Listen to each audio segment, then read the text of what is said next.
Man, I can't believe we got to do this fucking show again. Yeah. Do you see all that mail out there? I think it's hate mail. There's like 12,000 letters. Can't tell whether this is a fish or something else. Not really sure what we got going on here. He is an artist, I think. Rumor has it. I think that's a fish. Maybe a seagull. All right. And all this weird shit in here. It's kind Some of like weird fetishes.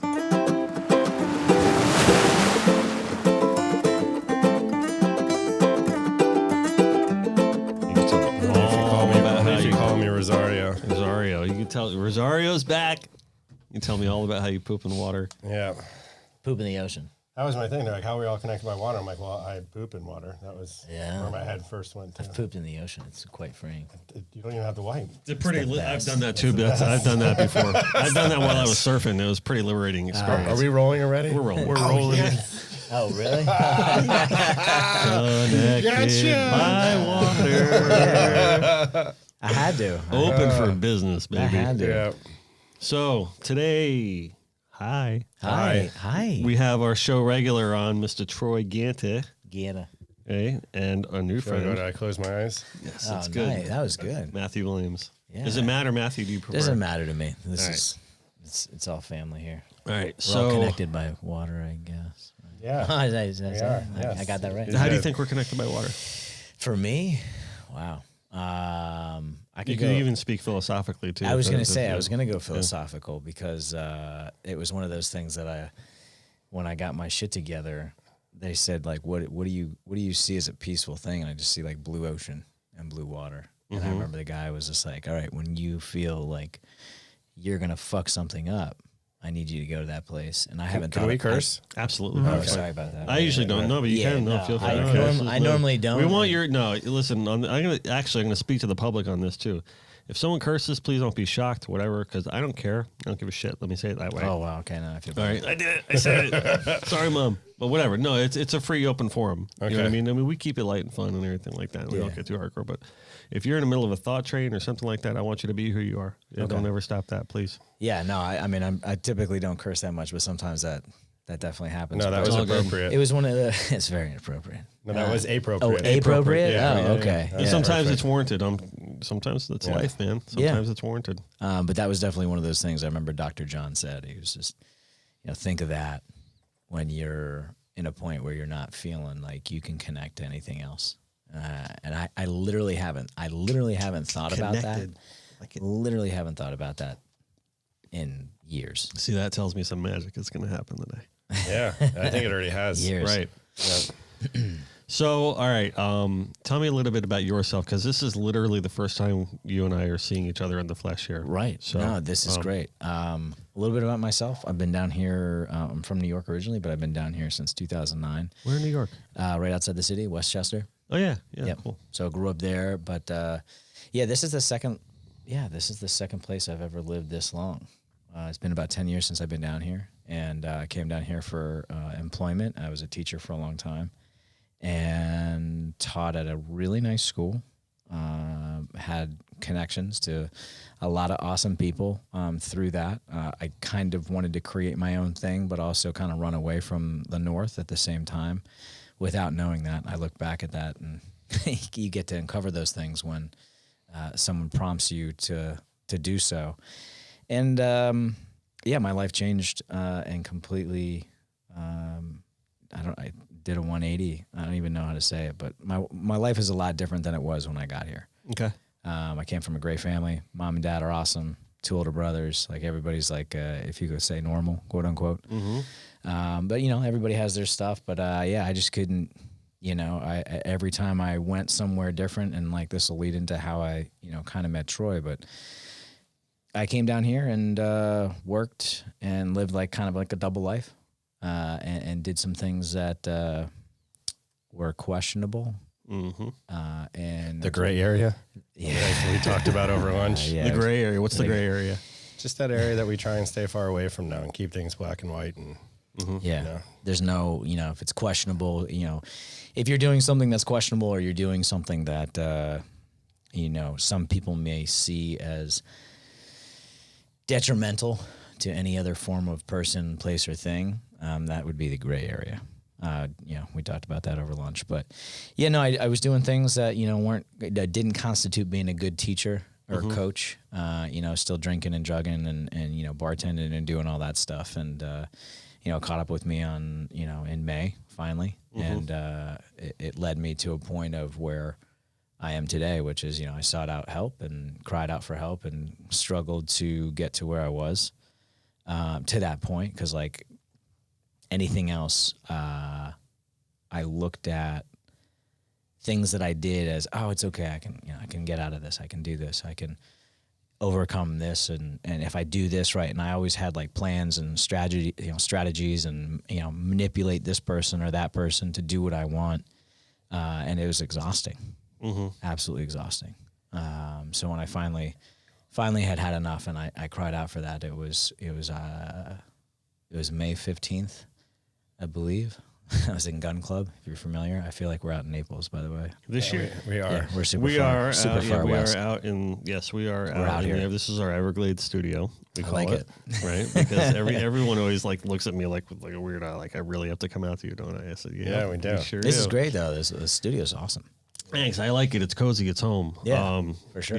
We're not sure how long we're going to be here for, but it's good for now. Yeah. Can you move this or just have to rebuild it? Because I would never want to lose this. This is... Yeah, I don't know. I know. I'm starting to really get used to it. Like at first when we designed this room, it was like all temporary. Well, we'll hang a flag and blah, blah. Now I'm like, so. All right. Who's behind the curtain today? Yeah. Today behind the curtain, John in the corner over there is going to have a big surprise for us later. Okay, we will see who's behind the... All right. Yeah. So. I love it. This is great. Yeah, thanks. I just started doing my own podcast, so it's... Oh, you did? On a very, very minor scale when I look at this, and I've seen some really cool places, and this is one of the coolest I've seen. I appreciate that obviously very much. Your artwork and how it's done up, and it's very clean. Yeah, thanks. Yeah, Very we clean. worked real hard building this one up, and Troy and I discussed this too. Like we're very similar in a lot of ways to where like if we're gonna do something, we freaking do it. Go all in. like all in. You know what I mean? So when we built this podcast, it was building it with John. John was a big part of building this room out. We were like, well, what do you want to do? Like, I want it to be good. I want it to be great. I want it to be, you know what I mean? It's got to be, if I'm going to do this, we're going to freaking do it, Yeah. And so we're full on, and now we're at the point where it's like, I think this is going to be episode 20. This is 20. This Is it 20, really? right? Yeah. That's actually one of my favorite numbers. Awesome. See? Yeah. And Magic. We did number 2 and You number did 20. number 2 and 20, right? So, this is So going to be do we sign that we do everything with a 2 in it? all right. We'll keep that going. Keep that going. Right? Like Deion Sanders. Taking notes? Like Yes. prime time, baby. Prime Yeah. time. So, so where was I going with this? Anyway. Well, podcast, is it Wake Up Sun? Yeah, no, Wake Up the Sun show, and it's slowly growing, but it's one of those things that's an add-on to the business that I get to do today, and it encourages people that otherwise may not have been interviewed or that I find inspiring, that have a great routine, ritual, consistency, things that they do on the day to day that one would find inspiring or one would find helpful in starting something. And it was just, I'm sure you didn't just say, I'm just going to do a podcast. Obviously, you're comfortable on the mic and you're comfortable probably, I'm sure, in front of a camera. And obviously, people get to see everything that you do. And I think, I was superheroes. doing all these. Yes. Steve's kind of back there hidden behind the flag. Pablo's blocking him on it. Pablo too. Pablo It's Senior. funny. I was literally just talking to someone over, and they were like, "Yeah, I haven't been to the gym." I'm like, "You look like Steve Rogers before he became Captain America," and they didn't know what I was talking about. Really? I was like, "What?" Like, come on, man. Like a millennial thing? Or like No, I mean, he's like my age. And Really? he's got a son. I'm like, dude, do you not remember Captain America? What he looked like before like the government got a hold of him? Yeah. And he had no clue. Really? I was like, I will send you a picture. Yeah. He I needs to will start have to do that. watching YouTube more at Yeah. least. He looked like Pablo. Yeah. For sure.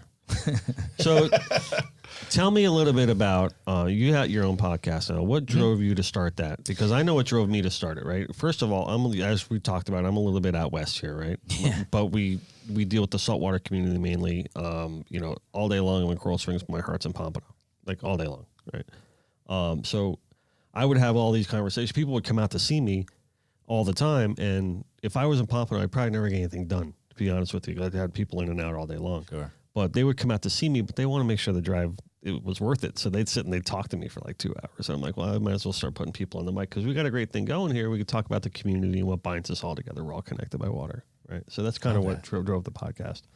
But you have to wake up with the sun or wake up the sun? Yeah, wake up the sun. It was just kind of funny, and I wish I could take credit for it. But, you know, kind of as I started growing and my life changed, I just started posting about like my daily routine. I wake up around 4:15, just kind of at this point naturally, and you know don't really need a get go. And you know, I would just post like workouts and like I'd create funny names about stuff. And one of my good friends was like, he started calling me and be like, hey, did you wake up the sun today?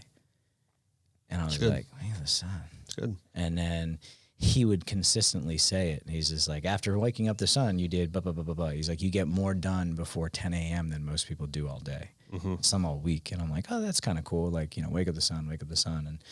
And it just kind of started catching on. And it's like anything else. Like you do a t-shirt. We're talking about, it's like, oh yeah, I'm going to do this t-shirt and, you know, we'll sell a couple hundred and then thousands go out, you know? So I was doing these videos and I started doing more videos on Wednesday, Wake Up the Sun Wednesday. And it was just like 59 seconds of either myself, my wife and my wife, or somebody else just talking like, hey, you know, this is what's on my mind. This is what's going on. Usually geared towards positivity.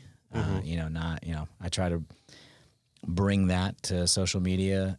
If I'm obviously going through something, I don't put on that fake bullshit and go through it. But, you know, I speak from where I'm at and kind of turn it into a positive if I can. And again, I had somebody just say, like, you teach these 5:30 a.m. classes, you're waking up the sun. You need to do more videos. You need to do vlogging. You need to be and do a podcast. And like I said, yeah, when I get my own place, I'll do it. And then I got my own place, and someone was like, "You got your own place. You remember what you said?" Yeah. And I kind of played around with it for a while, and I really wanted it to be, as you said, like you want to go on, you want it to be perfect. I had some stuff ready to go. I had done some interviews, and like I was ready to just like release it. And my wife was like, "No, it's not ready," which really pissed me off because like I was so excited about it, and she's like, "This isn't the best version of you, and this needs to sound and look a certain way if you want people to follow." And I said, "Well, it's a work in progress." And she said, "Yes, but this isn't even like at a point where you could put it out because it's kind of all over the place, and we're not really sure what the focus is, and you know, this is what your life looks like, and what do you want to focus on?" I was like, "Well, these are the most important things to me."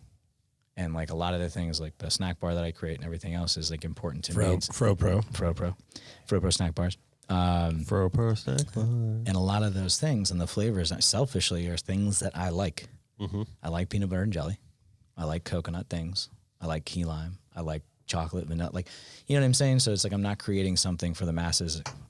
Actually created birthday cake because the masses did require that. So I just lied. I just lied to you guys. It's okay. You got to bend the knee every now and then. Every now and then, yeah. Everybody's a birthday cake, everything. And finally figured that out. And it's a party. It's literally a party in your mouth. And everybody has been, can't even keep it on the shelf, which is cool. But it's just one of those things, man. You know, it's like you go all in, you do what you need to do, and then you kind of, if it's not going the way you want it to, you know, like you guys are in business, it's, well, how can we improve? What can we do better? What can we take out? And just keep moving forward. I think when you stop asking that question, that's when you're going to fail. You're probably a what's next guy. Like, you know, always. Like you built this out and you're looking around and you guys are high-fiving and hugging and whatever. And like, yeah, we're doing podcasts. And you're like, what's next? Yeah. At least I get that feeling from you because that's how I feel a lot of the time.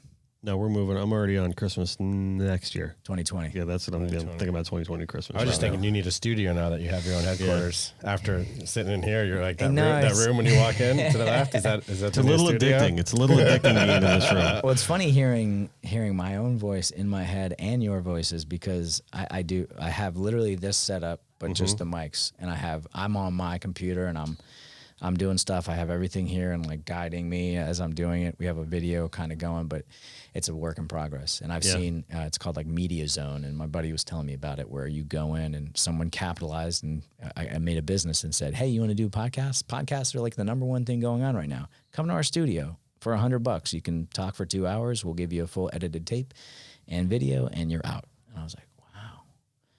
And like when we finally got into Fro Pro and we finally got to where we were going, I had all the things that I was driving all over town for. Like the kitchen was over here, the gym was over here, this was over here, and like it was just all over the place. And then we consolidated. Mm-hmm. And fortunately, I have a sound studio 2 doors down from my buddy who owns a music business. And I can use that sometimes, but as you know, if it's not your own space, you have to play by others' rules, which I have no problem with. That was one of the reasons that we wanted to build this out the way we did it. Yeah. And it's tough because if you're like, hey, I'm going to go in here and like I'm renting the studio for this time, and then like a band comes in and they want that studio and the next 3 studios because they're doing stuff. I mean, the nicest way, it's like the tough thing when you're doing business with friends, like, hey man, I hope you understand, like your 30, 40 minute podcast is great, but you know, we have like Taking Back Sunday coming in here. So like, fuck off. Yeah. Yeah. It's like, okay. Yeah. I mean, doing the friend business thing, it's like, you always have to have that conversation up front too. Like, hey, listen, I know we're friends and we got to get this done right. Like, so let's get that out of the way.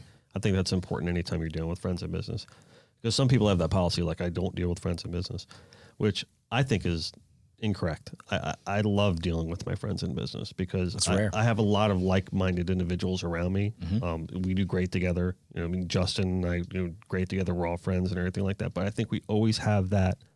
The reason I think it works is because we always have that mindset that we all know what we're doing here, you know, and we all know that we want to be profitable. And if you're going to be a detriment to what I'm trying to accomplish, you know what I mean, then, you know, we can't work together. You know, but I think if your friends understand that, like you said, as long as you're transparent and honest, correct. Yeah. Sometimes it turns into weeding out the friend process. So, yeah. Unfortunately, that's true. Yes, it does. I'm seeing a lot of parallels between the two of you.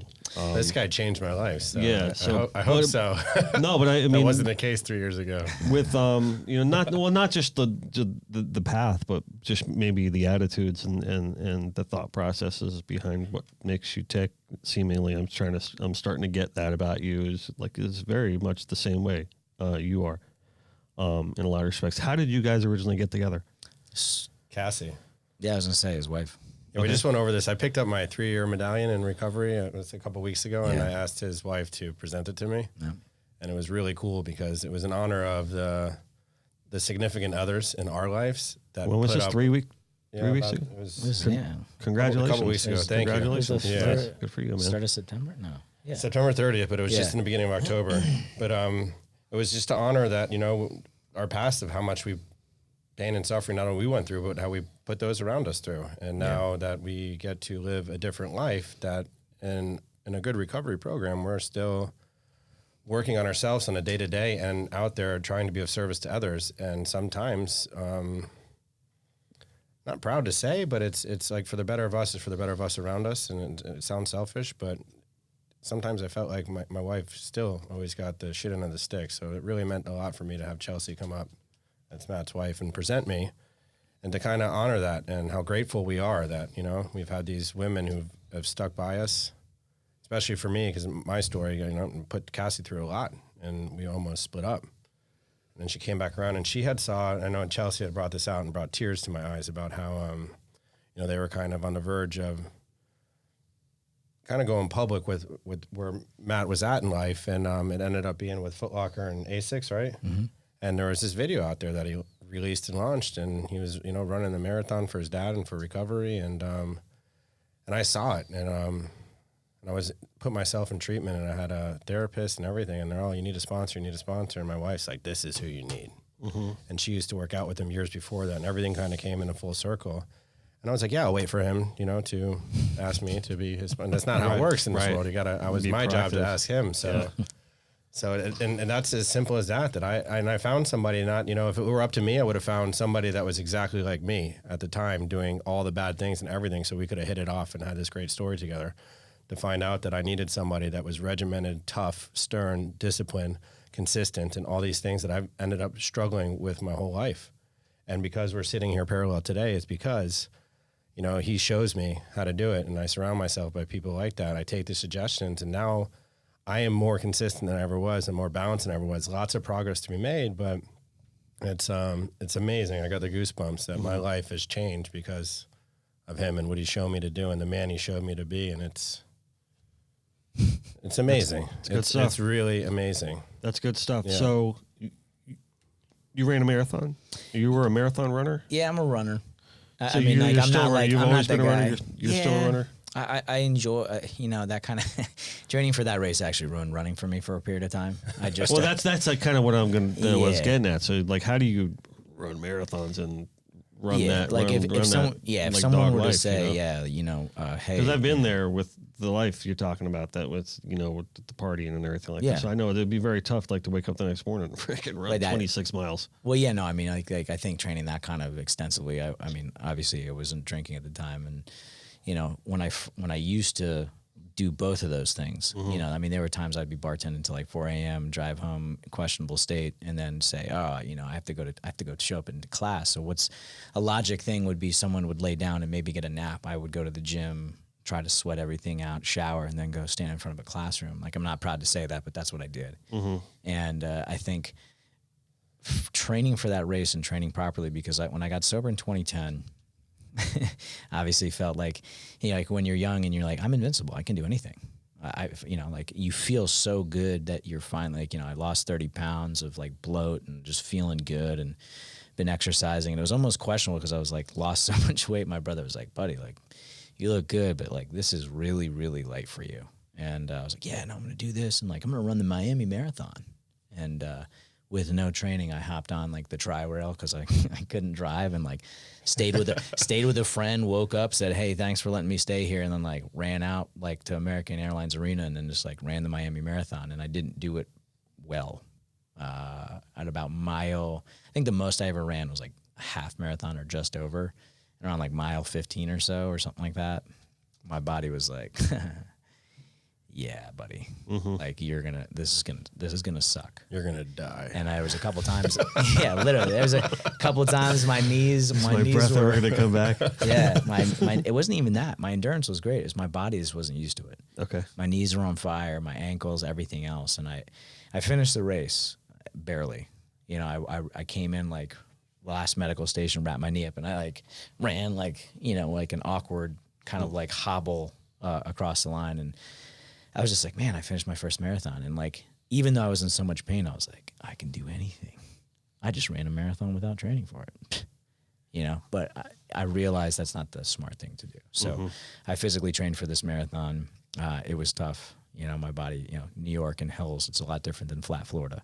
Correct. And I was used to that, but like, you can do some bridge work here. There's like some cool bridges you can go up and down and somewhat simulate running in that kind of environment. But it just was one of those things. Like, I was very, very hesitant because the first 3 years, obviously I was a teacher and, whatever, I was teacher for coach and all this other stuff. And when everything kind of hit the fan, I was ashamed of, the fact I had done what I had done. I knew I was, I was an alcoholic, but I wasn't ready to admit it. So once I kind of admitted that, and I didn't own it. And I've been literally talking about this for the last couple of weeks, and like owning who you are, what you've done, and saying like, this is me, I'm going to accept it, and it's going to be okay. And it took me about 3 years, I would say, about 3 years. 3 years from 2010?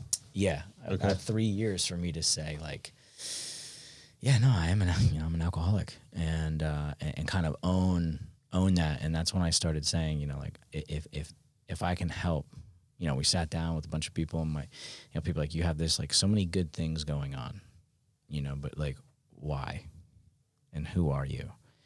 And like, what about you is, like, how do you put that out there? And I was like, well, I don't know how to do that, because I feel like a lot of people look down, and like, you think of, like an alcoholic, you think of somebody that's like under a bridge with a paper bag, not like a professional or a dad or a business owner that's like got their shit together, but like really doesn't have their shit together. So I think when we finally came to be okay with that, I was like, listen, at the end of the day, if people have a problem with that, they can kick rocks. And if I can help one person, and it was funny because that's how Chelsea kind of introduced it. Like, me sharing my story led to the fact that like Cass could be like, hey, Troy, like, this guy comes into our restaurant with his wife. He's a nice guy. I know him from training. And maybe you should have a conversation with him. And that was that. So this, I'm the one, Chelsea. You're the says. one. You You're the left one. that part out. That's when I started to cry. you're the Luke Skywalker. Yeah, she's the one. Use the Force, Luke. Yes. Yeah. So the whole coaching aspect of it wasn't necessarily something that you did at the time, right? But until you guys connected, right? Well, yeah, no, I mean, I think like there's a lot of things like with the program, it's like you work with others because someone did it for you. Like approach it any other different way. If it was any other business and someone came in here and they're like, hey, I just really messed up everything. I can't drive. I can't do this. And you're like, yeah, buddy, I don't know what to do with you. Yeah. The reason I asked the question is that my hope, right, and even this is what we talked about last time, is that if there's at least one person that hears this podcast today and it helps them, that's really my hope for like today's podcast. So the reason I asked that question is I want you to shed some light on that path to give hope. Yeah. You know what I mean? To say that this is the way, or this is a way that we did, or you know what I mean? So I don't mean to cut you off. No, I just not want at to all. interject that. No, I think shining a light on something like that is, I've never told you what to do. I don't think ever. No, we're not really supposed to. The minute I do that, I'm like, that's not what my sponsor would have done. I just started to run the show and did everything I was not supposed to do because that's not what you do. And he makes a suggestion or he shares an experience. He'll be the first to tell me I don't have kids and I don't know what to tell you. So it's a very freeing statement to say, I don't know. And before I could tell you, I don't think I could have uttered those words until I got sober because I thought I was the foremost expert on everything because I wanted you to believe that. And I wanted to feel like connected to you by everything or whatever you're talking about. Like if you started talking to me about fishing, I'd be like, I love fishing. Yeah. That's all I could really talk about because like I enjoy it. I like being on a boat. I like watching people catch big fish that I'm looking at on your wall. I just don't do it. One of our good buddies, like it gives him utmost pleasure to clean boats. He loves it. And then he goes out and fishes on them.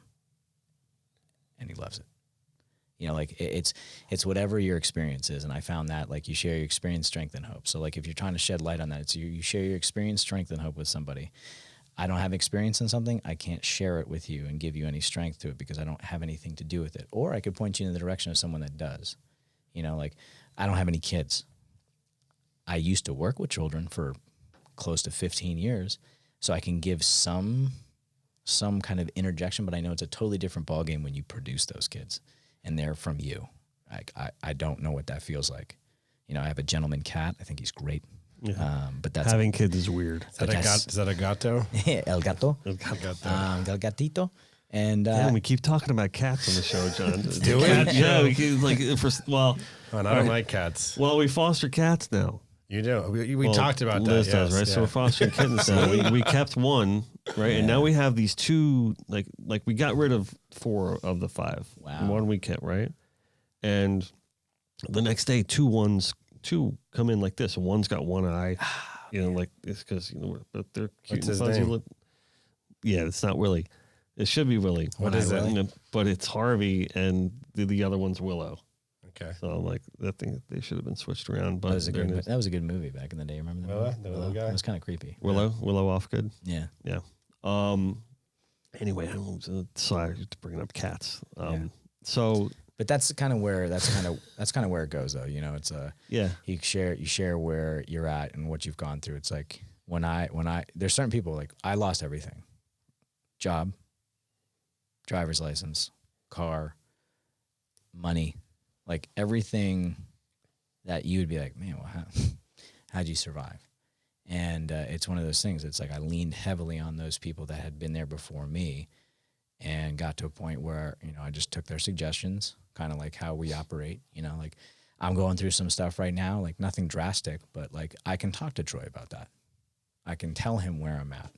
And, before I would have been like, no, man, I'm good. No, everything's good. Mm-hmm. We're okay. I got this. I don't have to. Kind of what I do now. Yeah. Well, if that works for you, that's awesome. Like the whole I got this thing. It doesn't really work for me. It's what I do. It's mostly about the business, though. Right. You know what I mean? Where it's like, no, I want everyone to feel like safe and confident about the business and everything. I mean, for the most part, it is a very safe and confident thing. But I do that all the time because I just want everyone not to worry. Sure. Because I'll take care of it. Yeah. Well, that's like, that's the thing. It's like people pleasing and like, hey, I got this. It, my wife and I do that. Like when she came into the business in 2016, we needed that. Mm-hmm. I needed that because I was doing so many different things to kind of get this off the ground. And she had already run a company. So when she came in, she was like, oh, okay. And just started taking her experience and what she learned running this woman's company and implemented it. So it didn't really matter if she was in a high-end jewelry business learning for 5 years. She came into a peanut butter snack bar business. She was like, not a problem. Here's what we're going to do. And probably the greatest words you've ever heard in your entire life, too. Yeah. Literally. And it's funny, and I'll plug my buddy because I went on his podcast, and his is called From the Grave. So it's like where you are when you hit your lowest point. We say from the grave, and where do you go from there? And it was funny. I was telling my story, and he and I hadn't really talked about my story. And he goes, "Let me just sum up your story for you. You got your life together and admitted you were an alcoholic. You got sober, and then it sounds to me, if maybe I'm saying this wrong, but you listened to about 4 or 5 women who told you what to do, and you did it. And now look at you." And I was like, "Whoa." Yeah. And I was like, yes, correct. Because everything that had been, hey, it's like someone's like, hey, man, that's a nice blue D on your hat there. Like, did you ever think of, and it's like, listen, man, I'm the artist. Don't tell me what to do. Every day. But when someone says it in a way or makes a suggestion, be like, hey, I think you'd be really good doing this. I see you, And I look back at all those situations or like time periods. And obviously there was other people that I go to for counsel and people that are mentors to me and family, my older brothers, And, when you talk those things out, you don't feel like you have to do it by yourself. And you feel, I'm going to say it again, you feel connected. Because you're being honest. Yeah. And you can draw on other people's experiences with delivery and approach is very important. Correct. I think I may have told this story before in the podcast, I can't remember, but just before my wife and I were married, she got into a little fender bender, and I'll tell the abridged version of this. So I rushed from work to meet her. The guy had hit her and run. She pulled the car over into the CVS, and the cop was like, "We're never going to catch this guy. Right? This is a fender bender. You don't know what are you going to do." The guy ran off. You're going to describe what a 6'2" Haitian looks like. Try to catch him in South Florida. It's not going to happen, right? So this cop knew this, and he was very much a veteran police officer. He was like probably close to retirement. He took that opportunity to teach us a very important lesson, the one that we still use today. He says, don't ever tell each other what to do. You guys are about to get married. Don't ever tell each other what to do. Don't say, or you do this or you do that. Always say, and he goes, this has been the secret to my marriage. I've been married for 40-something years. He goes, always say you might want to consider, instead of saying, don't do that or do this. You might want to consider not wearing that shirt today, rather than say, don't wear that shirt. Like, what's wrong with the fucking shirt? You know what I mean? Like, oh, I might want to consider something else. You react to that. I think delivery and approach, and we still talk like that to each other today. And sometimes we'll say it like, in a joking way, like you might want to consider, but it's still, you still take it like that. I just had like a million thoughts go through my head. They all got struck down, but yeah. How can I prove that statement wrong? Because I want to fight it right now. Yeah. Right. If that phrase was a person, I'd punch it. Oh man. So as a business owner, right? Business owners, I find a lot of struggle in a lot of things that we're saying because, I think energy is just transferable, right? You are who you are at the end of the day. And correct me if you think I'm wrong on this one, but it's just really just channeling that force and that energy into a different direction. I personally put it into my family and my business now. I didn't have a family and a business to put it into before. I tried to put it into my job that I had at the time years ago, and that was really kind of very fruitless. Can I ask what that was? I was a creative director in the music industry. It was a great job, but it was not like, being wired this way. I think you just want to build something more. Always want to build something more when your hands are tied, and you can't build that. And when you work for a company, that it makes it very difficult. I think, perhaps my outlet was just to be like, just release on a party or something like that. Meeting my wife saved my life. For sure. But I had at the time had the courage or the strength or whatever, or the opportunity, I don't know what you call it, to be able to dive into that the right way. And then, she was there to support me in this business, and, she's an artist too, which really helped me. The fact that she's an artist really helps me out because I think that there's a certain understanding that she has about me, and what I need to achieve on the daily basis, with my work, that she gets it. Whereas if I was maybe not married to an artist, it might not be something I may relate to someone on a fun level or, a social level, you know what I mean? But there's a deeper inner core to me that she gets. And that, I think, saved me. I don't know. I don't even know where I'm going with that. It's, No, it is. I like what you said because I've been in this, speaking of recovery, and then I think we talked about it last time, and I'm still in this business that, quite frankly, makes me anxious. And that was a feeling I never felt before. So how do I still shine and thrive in the restaurant bar business when I'm uncomfortable in my own skin when I'm there? Mm-hmm. And really my life has changed into more so of learning to be a better person and helping other people out. And now I got a compliment from one of my leaders the other day. It's like, you're not here as much, but our business is stronger than it's ever been. Our systems are stronger. You are empowering us and leading by example, like how we should act and help each other. And we're growing. And it was a huge testament that it made me feel great. And because it's nice to hear sometimes, but that I am trying to figure out a way to set those boundaries that if, being at work gives me anxious and, I'm trying to find myself still. So now I'm kind of coaching and helping others and getting involved in the recovery world and saying, if I'm not there as much, I'll be there during the day when we're closed, but we'll have meetings and we can instill good values. And how are we learning? How are we growing? How are our systems going stronger? What is our story? Is everybody aware of that story? And these steps that I'm taking is I've had a larger impact of my business than I ever had when I was there 24/7. Mm-hmm. It's completely different. It's more beneficial for me, for my family, and I get to spend time with my family right now, which means the most. Because if I'm a better person with a great story today, imagine the effect that I can have on the people that are around me, the people that are on my payroll, on my team.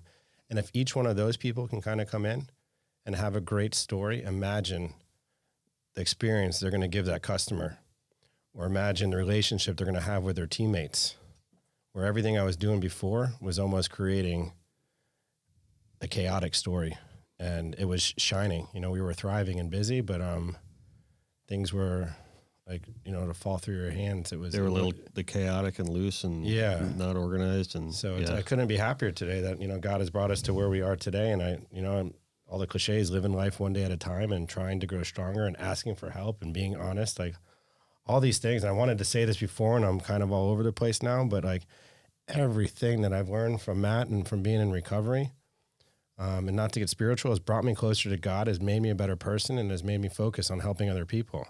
And when that's what I'm focused on, everything's great. When I take it back and run the show and start making all the decisions, everything quickly goes to shit. Mm-hmm. So it's wonderful that I know what I need to do now. I have the tools. Some of them are invisible, but it's just a wonderful thing. And then I'm here growing at work and growing a business of something, a place that, how the hell does an alcoholic run a successful bar? So I always call you Sam Malone. Yeah. Did he not? He didn't drink, right? Right. He was a recovering alcoholic, and he was in the show. Yeah.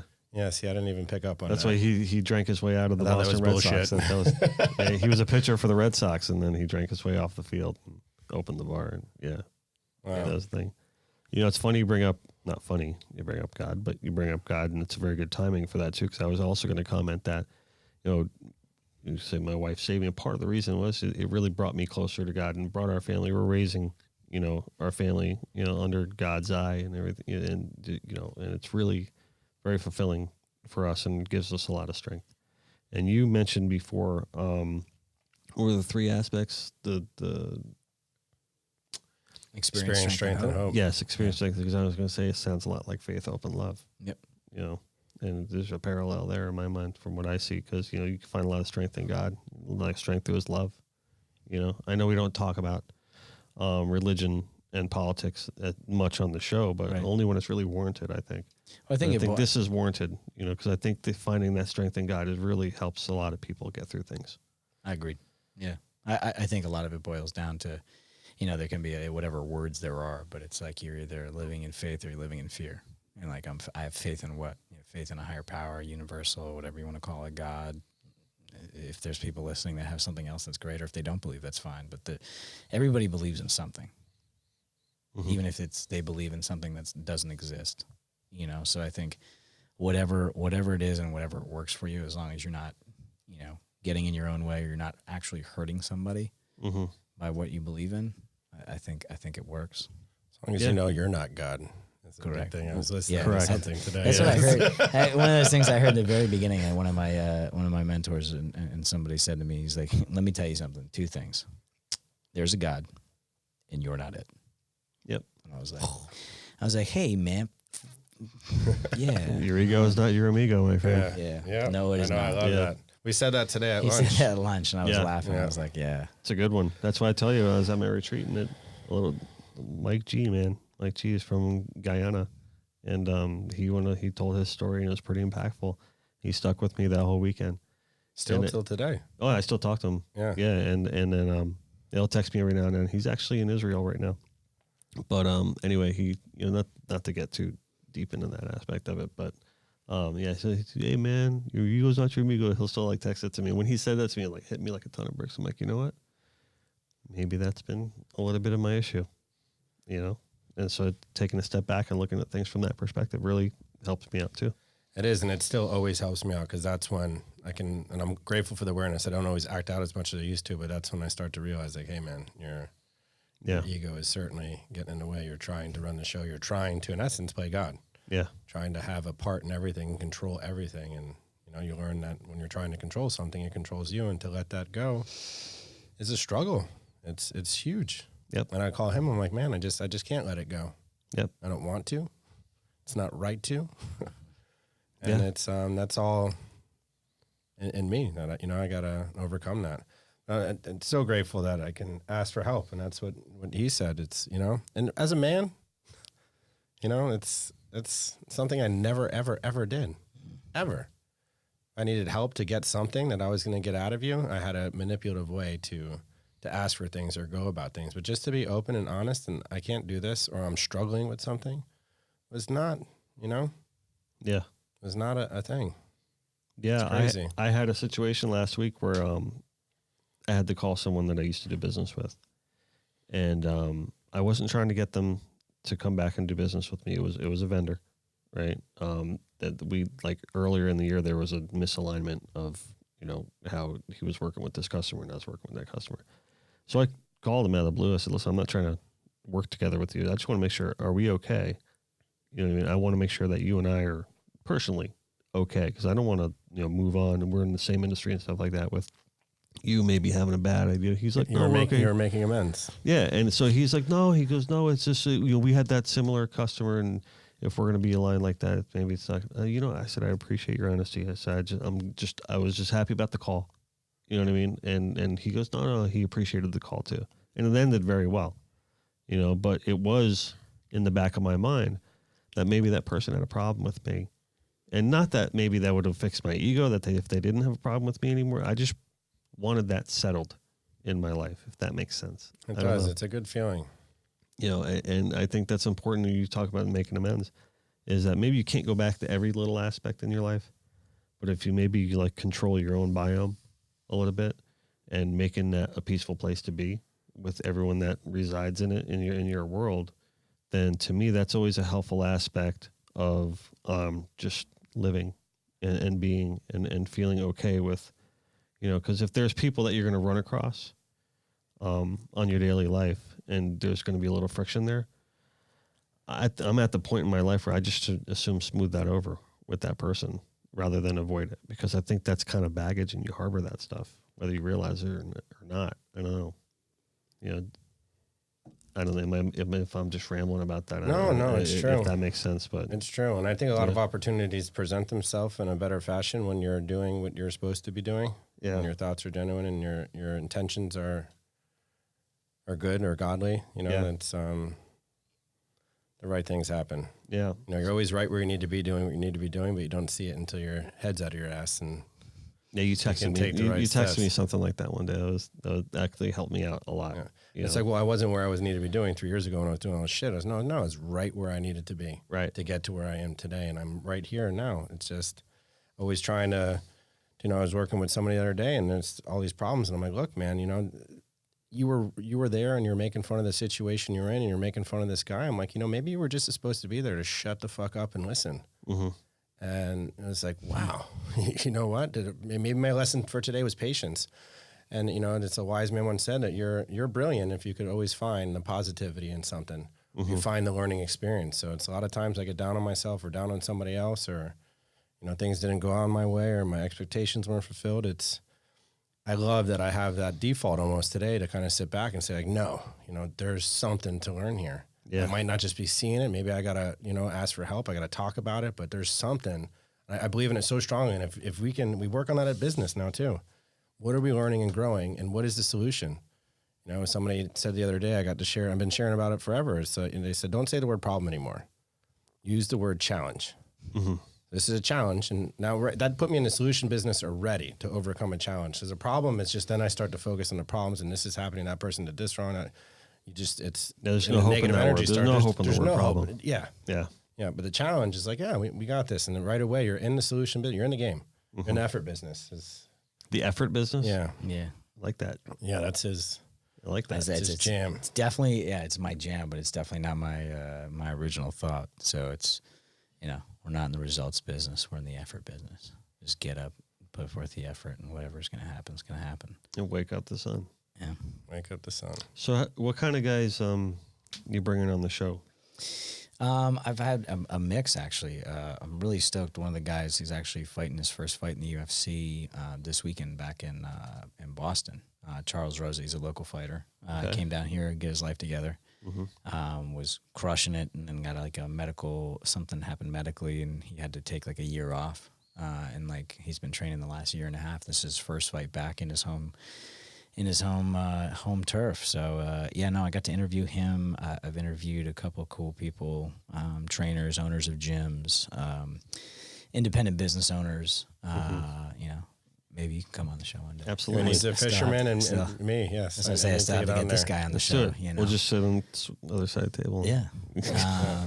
It's one of those things and, based again around like 30, maybe 40 minutes, because I want it to be either like a one-shot, listen on your way to work, or 15 minutes, 20 minutes in, 20 minutes home type of deal. A lot of the podcasts I listen to and a couple of people that I follow, some of the stuff can go on forever. And, that's okay if I'm in the kitchen and doing stuff and I don't really have to pay attention other than like my hands moving. Yeah. But like when I want to hear, it's like when you want to hear a message, you want to hear something, and it's like, cool, this is the title of, I want to get to that. And it's like an hour, 47-minute podcast. I'm like, whoa. But usually show notes help with that. So yeah, for sure. We've been trying to keep them actually now to an hour because our podcasts were running like hour and a half, some were like hour and 40. And the more we started doing it, the more we started going like some of them started creeping into the 2 hour mark. Yeah. And, we were both like, well, that's way too long. Yeah. The attention span of most people. I mean, even the 59-second ones that you get on like an Instagram post. That's why Snapchat's, I think, like 10 seconds. Yeah. Vine was, I think, 7. And people, it's all right, cool. This is funny. I like this. This applies to me. Next. And I think, unless you, when you're building, that's so tough though. It really is. When you have to like live within those parameters and see, this is we just wanted to have like a free flowing format. I mean, there is no notes in front of me at all. And I'm just like talking, hanging out. Well, that's how that's really it. Yeah. That's how I operate with like most things in terms of like when we do events and stuff, like people are like, wait, man, how are you okay and so comfortable on the mic? I'm like, just being me, and someone put a microphone in front of my face. That's it. So like we can goof around and rip on, like some fun stuff and have a good time. And like, there's a CrossFit competition going on. Yeah. Yep. Or, there's a chef competition going on, or a fishing tournament going on. And it's just, the banter back and forth and humans being humans and connecting with each other and just kind of making it a fun event. Like I'm really excited. I'm announcing a softball tournament only because I went to one game. I don't play softball anymore because that competitive side of me, I still have runs very deep. But like a lot of the guys that play are my good buddies. I'm like, I just don't want to compete against you, and not because like I'm afraid I'm going to lose. I don't mind losing. I don't chalk it up as a loss. But like certain things come out when you compete against your buddies, and you're like, you know what? I don't want to do that. I'm not with softball, huh? I'm not going to do that with you. You get hardcore about a softball game. No. I always had fun when I got down here and it was softball. I'm like, these are all the guys that stopped playing hardball and they're just so aggressive. I'm like, bro, it's fucking softball. Yeah, It's softball. And I remember standing there and I just started like, Bob Menery, and you hear that. You ever see his like stuff, like he announces like sports and it's got a funny slant, aka a lot of inappropriate language, but it's funny because he takes these clips otherwise that you could hear like Is it the guy with like the English accent? No, he just kind of has that like announcer voice. He's now the okay. He's now the announcer for Buffalo Wild yeah. Wings. Like, come on down and get a bit, one of those guys. And I just started doing it, and like I started posting on Instagram, and the company was like, "Yo, obviously we're gonna buy Fro Pro for the tournament, but you mind coming out? It's only an hour. Could you call the game?" And I was like, they're like, obviously in like funny voices. I was like, absolutely. Yeah. Yeah. I was That's like, awesome. that would be fun. Nice. I would like to do that. Do we have a clip of that? Is it online right now? It's not. I did it all story. We could bring it up on the TV and everybody could see it right now if you want. It was all story stuff, and I was you tag your buddies, and people were laughing. And it's just like, you have that one guy that's just like super over the top and intense, and every second he can take his shirt off. He takes his shirt off, so we're just like talking about abdominal strength and like all this other stuff, and like completely unrelated to softball. And completely unrelated to abdominal strength. Yeah. See, when I played softball, I used to just bring like draft beers and into the dugout, and I used to like I never took it seriously. To me, that was like, all right, I'm like in my at the time, I was like, I'm in my 30s. I'm never going to be a professional softball player. So who cares? That's how I golfed. That's how I golf. Yeah, That's how you still golf. I like once every 2 years. I think I head out. We got to edit that because like I don't want my wife to hear that, because I just golfed like 4 times and Did you? in the last week, Oh, but she knows you. and she was like, Yeah. yeah. And if I wasn't leaving, Are you a Thursday, good golfer? I can play. Yeah. I have my really good days. I have my really bad days. Yeah. Like I can have a great round going and then like a snowman on the board, and I'm just like, and then it's poor me. I suck. I'm the worst. I hate this game, and I'm on like the Why third do I hole. ever come out? Yeah. I'm just like, what am I doing here? But then you turn it around and it's like dig deep. It's like anything else. You mess something up, figure it out, Yeah. and move forward. So I have a plan here. I have to turn in one of our leases this month. And I said to Liz, I have a great idea. We're not going to get a second car. She's like, what are you talking about? I said, I'm going to ride the bike to the studio. Nice. Like a bicicleta? Yeah, like a bicicleta with my Zapata. Pedals? Yeah, with pedals, like a real bike on real land. No gym stuff. Outdoor. See, because that's how I got to do it. I got to be outdoor. I can't be. Yeah. I'm personally not a gym rat. I can't be stuck and just staring at a wall working out or whatever. I can't do it. I try it. But if I figure Even group fitness? I don't know. See, maybe, I don't know. See, that's the thing, right, that I'm kind of getting at. I'm hoping that my bike riding adventure that I'm about to go on We'll crash into a gym. Inspires me to, like, something like that. No, something like that. Like, will inspire me to do something else, like start, doing push-ups every now and then. And We should go work now out. that you're my We life should go coach. work out in his gym one day and do a podcast. And do the podcast. Yeah. Yes. Oh, that would be hilarious, because then you That's- could all just see me like fall on my face and start wheezing. That's what we should do. We could do the podcast first Yeah. and All then right. do a workout after. Let's do it. Let's do it. Yeah. Where's your gym? Yeah. It's It's fucking far from I was here. gonna say it's probably like 5 hours from From the here. Bahamas. Yeah, I don't know. He called me depending- halfway out. He's like, "Bro, I'm in Naples." I'm like, "Not yet, but yes, it is. not It that is far." bad. I was like, "We sent them the that address." Not everybody knows what University Drive is. Maybe they confused it with Federal, but it's. Well, it's I'm a Tamara cracker, so I know Yeah. University is far.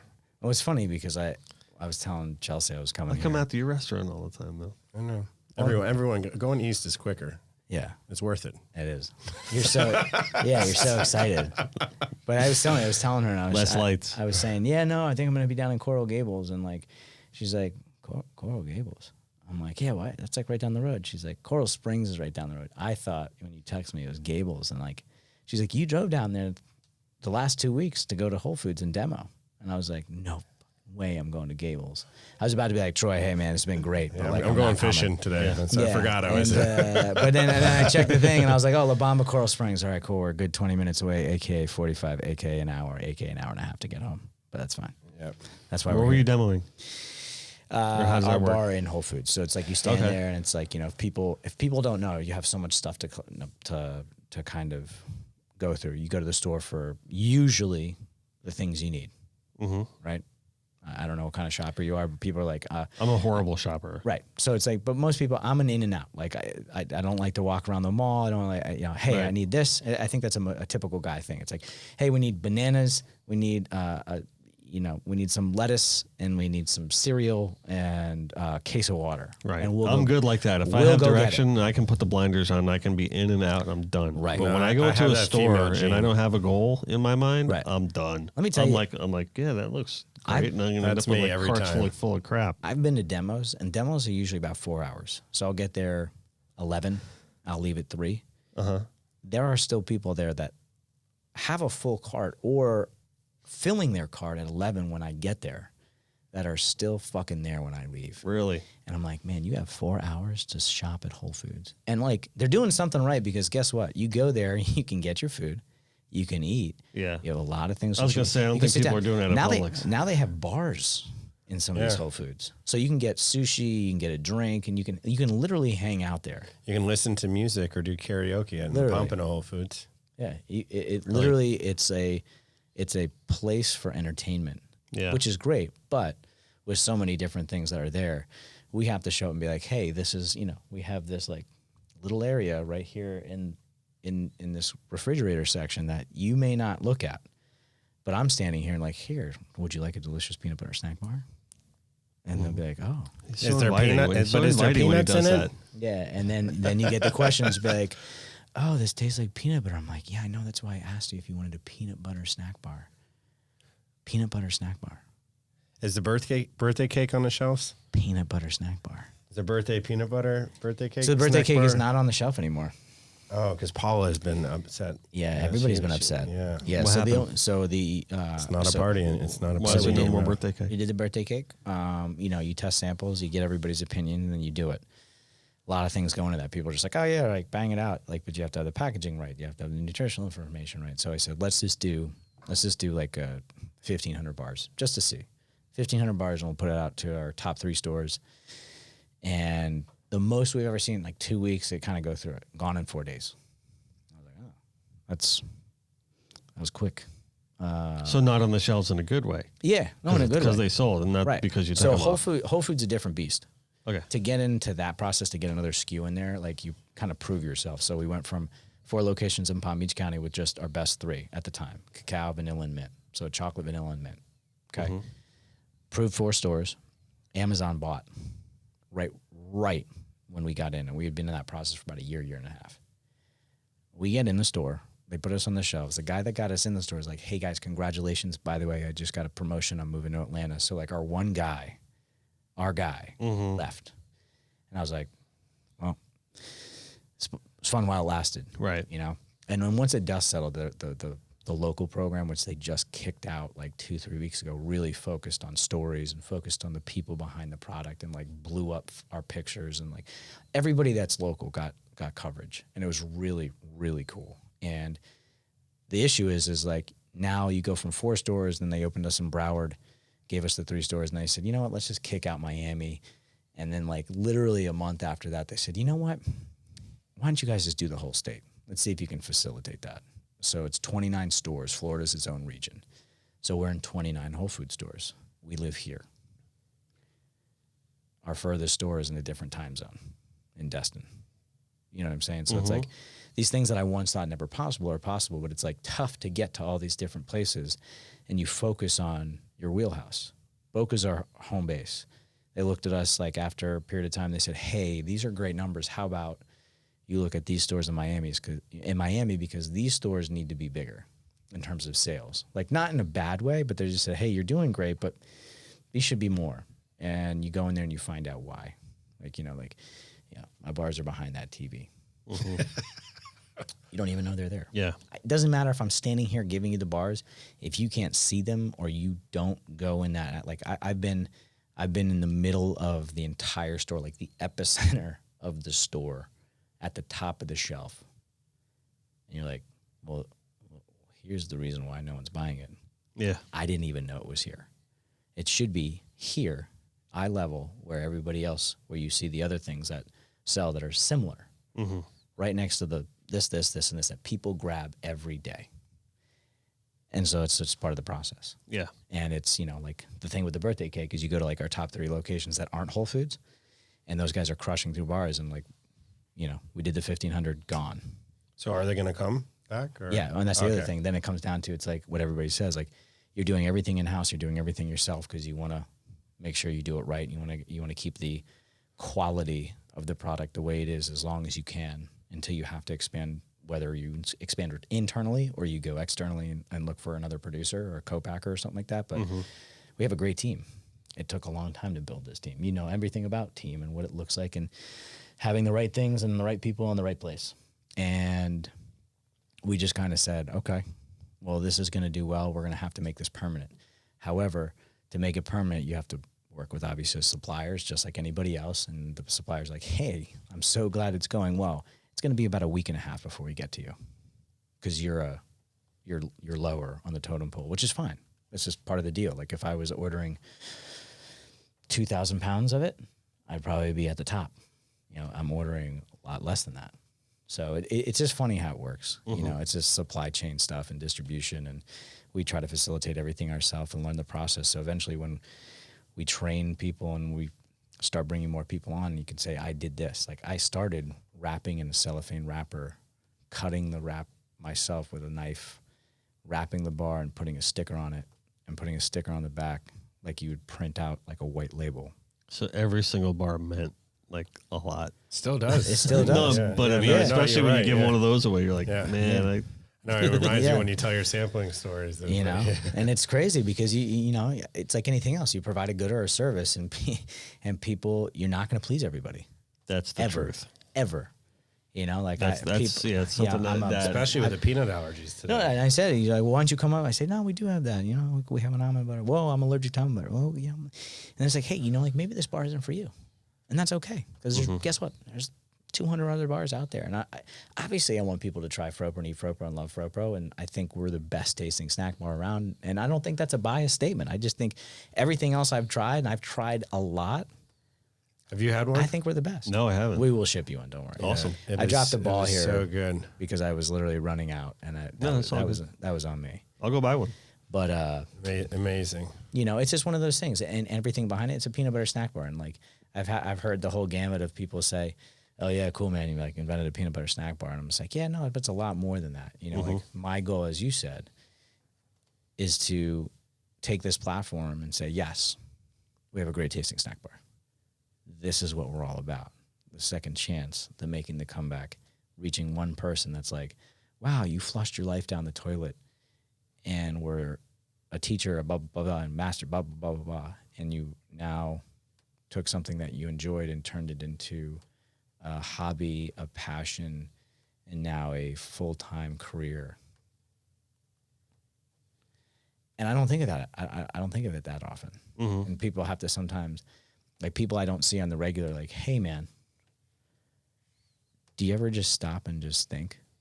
And I sit. At one time someone asked me, and I got really emotional because where our office is in the central part of Boca. I don't share this often because it's kind of dark. But it was on that road when I was coming home from gun club that I thought it would be a good idea to kill myself. Same road. 2010. Where I was like, it would be a lot better if I wasn't here on this planet being a mess that I'm being and causing my mom and my brothers and everybody pain. So when I sit there sometimes, and it's rare that I'm sitting. I'm sitting right now. This is incredible that I haven't gotten up and like stretched or done anything. But like I sat there and I looked out and I was like, man, never in a million years would I say I'm going to have a peanut butter snack bar /gym/ podcast / band practice / Being 29 Whole Foods. being 29 Whole Foods and other 100 retail locations. Like, if you had said that to me, I'd be like, now I know you're full of shit. What does Fro Pro mean? That's hardcore. No, thank you for sharing that, man. Yeah, what does Fro Pro mean? Frozen protein. Frozen protein. We don't bake anything. We make the batch, we put it in the molds, and then we package it. So nothing is heated. There is no ovens. There is nothing dangerous. We need a lot of freezer space. Refrigeration is key. And that's why we say relax.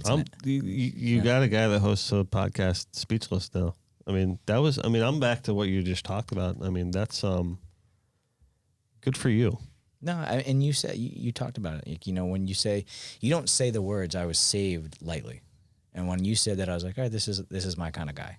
Mm-hmm. This isn't like I'm a very successful guy and I've done all this stuff and I'm just going to say some random shit. Like, when you say something like that, it touches somebody. Let's bring it back. It connects people. Yeah. Because there's a period of time, and I think a lot of people go through it, and some people aren't fortunate enough to walk through some of the hardest things, or losing family, or losing business, or losing loved ones, or not wanting to be around themselves. And people, there's been a lot more talk about suicide or whatever you want to call it, or but like I always share that in my story. Like more awareness of it, because like I share that in my story when I tell my story, or if I'm speaking to a group of alcoholics, or I'm speaking to somebody that's like, hey, can you speak to my son or whatever? And it's just like, sure, like this is where I was at. I can talk about it now. Back then it was terrifying. And thank God it was terrifying, because I was too much of a coward to do anything about it. Mm-hmm. And I haven't had that thought since. It was a fleeting thought, but I remember it, and I remember it was the thought of calling my mom and saying again, hey, I messed up again. And just the thought, of disappointing somebody that loves you so much, it's rough. And I think it's really awesome that we can talk about that today. Mm-hmm. And I think it's a lot of people go through that or get to that place that don't talk about it, that may not be here anymore, which is unfortunate. And it brings me to just complete side note. Like we were driving home one time from every summer we try to go to the beach, even though we live by the beach. We go up to New Jersey. Before I was even born, my family went there, and we were driving home. My mom won't listen to this, so it doesn't matter.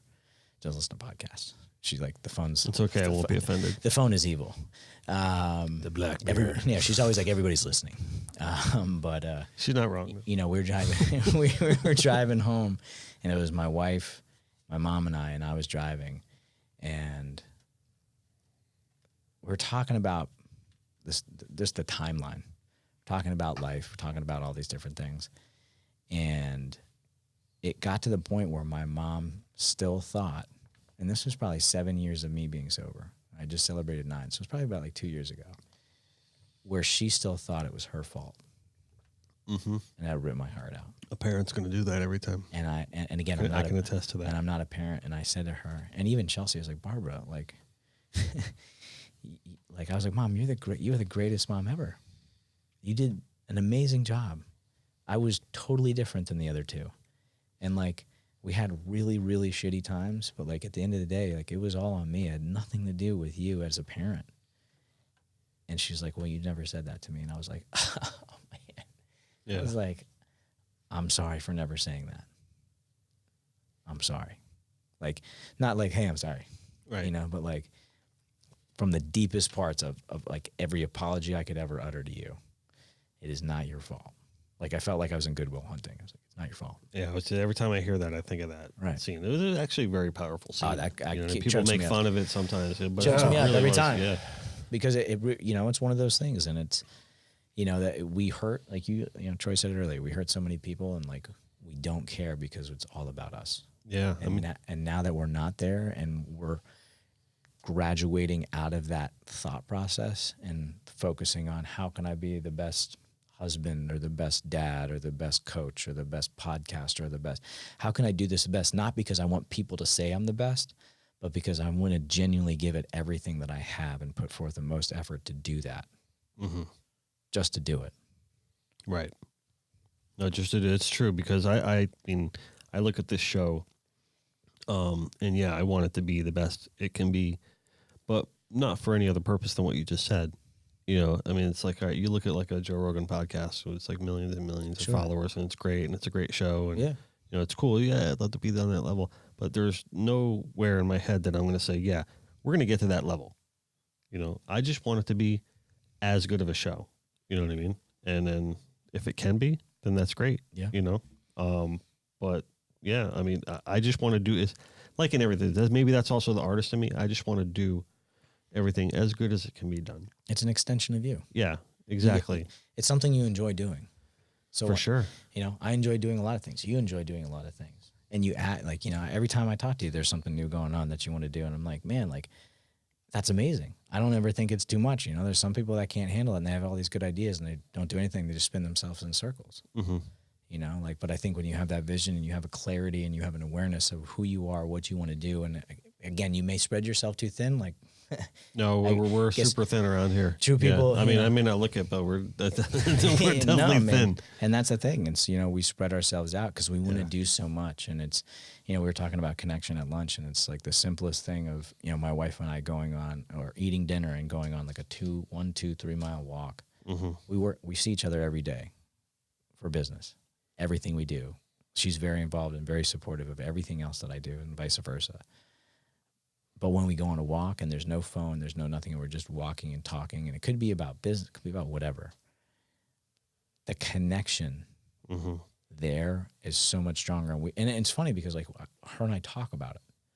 You know, I learned when I got my life together. I'm fortunate I had one guy that was a marriage therapist, and he would give me these things to read and to learn, and just to be like, hey, man, this isn't about you. If you really want this to work, or you want a relationship or some type of connection with another human being, you have to identify these things, talk about these things, and like be honest about where you're at.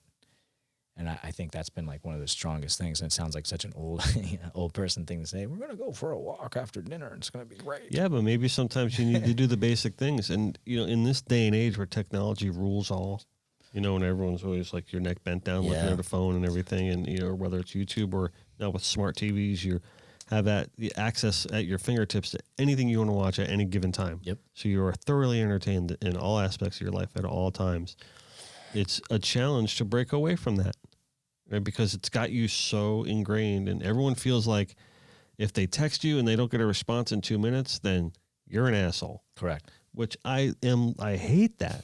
I'm like, I'm guilty of doing it. I'm guilty of doing it. No, I mean, I ignore texts all the time, or like don't return them back all the time, just because it's like, you know what, I'm playing with my kids. I'll return that text later when I'm done playing with my kids, or when I'm done eating dinner or something like that. And, you know, we're so always, when I first got a cell phone, I thought it was cool. And then I quickly realized it was called like the personal locator device, because anyone could get you at any given time, no matter where you were in the world. And to me, it's suffocating. Yeah. So when you can battle against that and break out and do something like take a walk, leave your phone at home. Yeah. That's liberating. And we can rationalize what we talked about today. It's always for business. I got to do this for business. Yeah, I've been trying to leave it in the glove compartment sometimes. I leave it at home, and today I'm going to go to my son's football game, because 2 games I was behind the bleachers handling what I thought was important. And I couldn't buy back that time. Yeah. And it's just, or I catch myself doing that against my kids all the time. And it's like, when I catch myself doing it, it breaks my heart. My wife's like, do you realize every time that the kids come home from school, you're on the phone? I'm like, yeah, I'm working. And I'm not at work, but I'm always doing something. They're like, yeah, but I mean, and we went to a parenting class, and they're like, do you see, what are you doing? Do you see what you're teaching your kids that is okay or not okay? Yep. TJ picked up my phone the other day, and there's 2 girls touching boobies, and you couldn't see the nipples. So I was like, what do you look at? I know. I got weird friends. And I was like, and that was cool. What's wrong with that? But then when I saw what he was seeing, I was like, you know what? Now these things pop up, and I'm hitting unfollow all the time right now. And all these people were important, that I had to have these followers and everything. I had to have more likes. Correct. Now I'm starting to see things in a different way. And I've been unfollowing a lot of people on Instagram lately for that reason. Yeah. I'm like, you know, my kids pick up the phone, they're going to see this. You know what I mean? Yeah. I had to follow this person because they're in my community. Yeah. But maybe that shouldn't be followed. And the world's going to be maybe I shouldn't be following that The person. world's going to be just fine Correct. you following them because it's the ego. It's not your amigo. Exactly. Ego's not your amigo, man. I think that's one of my favorite parts about this podcast, to be honest with you. My phone is not in this room. Yeah. I can sit down and I can talk to other adults and have a great conversation. Well, he called us adults, by the way, buddy. Yeah, he did? He said adults. We made it. Yes. We made it. But that's the thing. It's funny. I follow a couple people and like, it's like you follow somebody in terms of like how they are and who they are. And one of the thoughts was a disappearing, disappearing December. Disappearing. So what's that? And it was like a thought that this dude just put out. And he goes, I'm not going to honor it because I'm just going to talk about it. And he posts a lot. And like, he's one of those guys. And it was like, even though my business revolves around media and and all these different things, he goes, based on how December plays out and people off and kids off school and this and that, he's like, I'm going to disappear for December.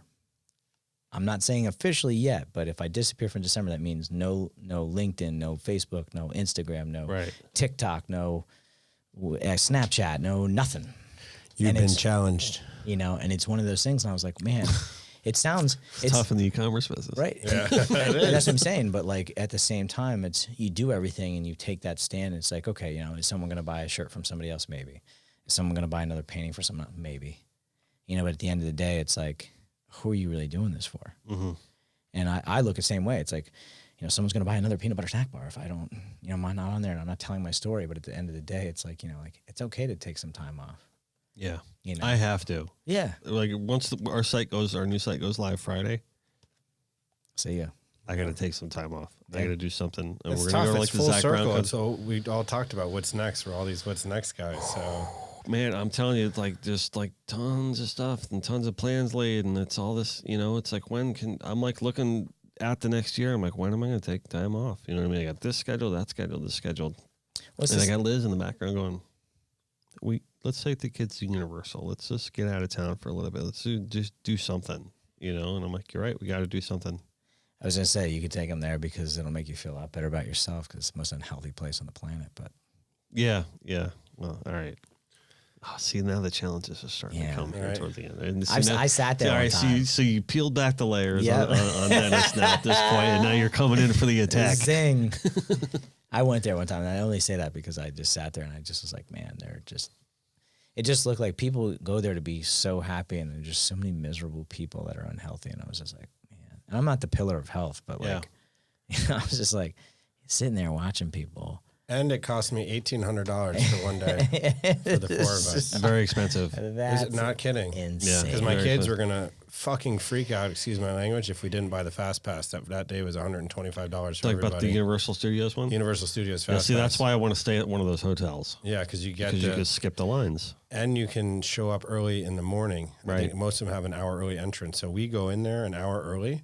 We're the happy family, by the way. That looks really awesome. And we are gone. 2 hours after the park opens, we're out at the pool at the hotel, enjoying the pool. Right. Where this is not an all-day thing. Because we go there for the kids, and they spend 2 hours in line, and they hate you. Yes. That's the thing. That's what I told Liz. I said the only reason we're doing, the only way we're doing this is if we stay at one of those hotels. Yeah. So I can enjoy the nice hotel. Yeah. Right. And then we can skip all the lines. Get there early, skip the lines, and get out. You can do the park in 3 hours if there's no lines. If you really want to spring for it, and the only reason I got there is because I was invited, is the Four Seasons. Because let me tell you something. It's right around the street. Right, literally, you're right there. You can hear that choo-choo train that's like a beep, or whatever ride that is, Land of Make Believe or whatever it is. The Harry Potter thing? Maybe, I don't know. Yeah, but it's awesome. But is it cool? And I don't know if you're a golfer or not, but it has an amazing golf course. Yeah, it has the craziest lazy river / kid zone / Four Seasons infinity pool / sounds lovely. Is it part of the Universal thing? You have to go under like welcome to the happiest place on the earth, and like you go through this tube. And is Disney though or Universal? Oh crap! I'm not well versed in that. That's all right. In that world. It's all right. No, but I get where you're coming from. I think maybe it's Disney. It might be Disney. The idea is you want to get in there early. Like we stayed at the hotel by Epcot, and we got to walk into Epcot an hour before it. All the people are waiting in line. At the Four Seasons one? No. At the hotel is that where you get this opportunity to get like the fast passes included and the hour early entries included. Okay, yeah. That's where you want to be. Yeah. So any hotel that offers that. Yeah, or go to the Four Seasons if you don't have kids. I think the last time I was with people that had kids, and that was the craziest thing. Really? They were like, "Hey, we're gonna put our stuff down here, go in the lazy river because it goes all the way back. Like there was an adult pool, there was everything, and it was cool. Like my buddy and I could go sneak away, play golf, come back. You know, my wife and his wife and the kids were hanging out, and then it was like, okay, cool. Like, what do you want to do? Go to the park or no? Do you want to do this? You want to do that? You want to grab? It was just. It was nice. That's like when I go to Orlando, I stay at my buddies, and it's like kids pool, adult pool, spa, golf course, gym, great food, different options. I don't ever leave. I don't go to Orlando to hang out at like the Eye. Right. I go to hang out at the hotel and just be like, I'm at a hotel and I'm just going to hang out. See, that's really the way I think to do Orlando. It's just like, you know, if you go to like a Gaylord Palms or something like that, like go to the hotel that's really cool and like spend time there because that's really a good time. May I recommend Rose and Shingle Creek? Just a thought. Okay. I wrote that one down last time. It's a great one.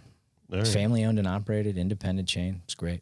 Okay. Happened to grow up with a guy whose uncle started it, so it's nice. We'll check it out. Definitely, for sure. And I don't know what I'm going to do about Orlando, but you know, we're probably going to go to Universal and gotta do something. I Do the get Harry out for a Potter little bit. train. Get there early.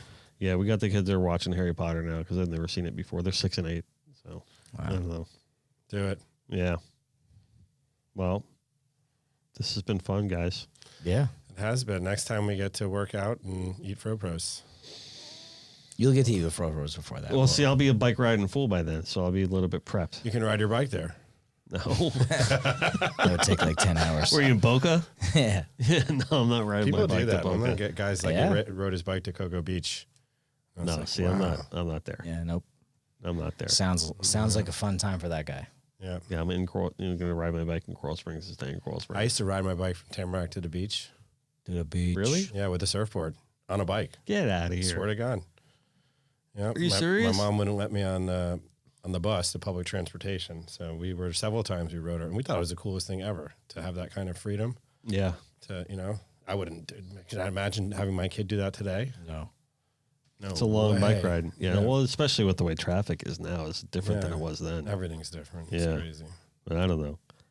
My brother we used to drive. He used to have a Volkswagen Bug. Like one of those. Oh, yeah. Old school. Like, we used to drive, surf to the beach all the way up coast and that up to Sebastian all the time. So, thank you guys so much for coming in today. Yeah. Thank you for sharing all your experiences. Really meaningful. Yeah, it was great to be here. If anyone out there hears this, please, there is hope. There is a light, a huge, huge, huge bright light at the end of that dark tunnel you're in right now. Go towards that light. There is hope. All right. And make your day worth it every day and try to work towards that light. The best way I can put it. Yeah, man. Your ego is not your amigo. Right? Just do your best. Let God do the rest. Always remember to eat, drink, and be local. Yeah, man. No matter where you are, no matter what you're doing, we're always connected by water. Thank you, gentlemen. Yes, sir. Thank you.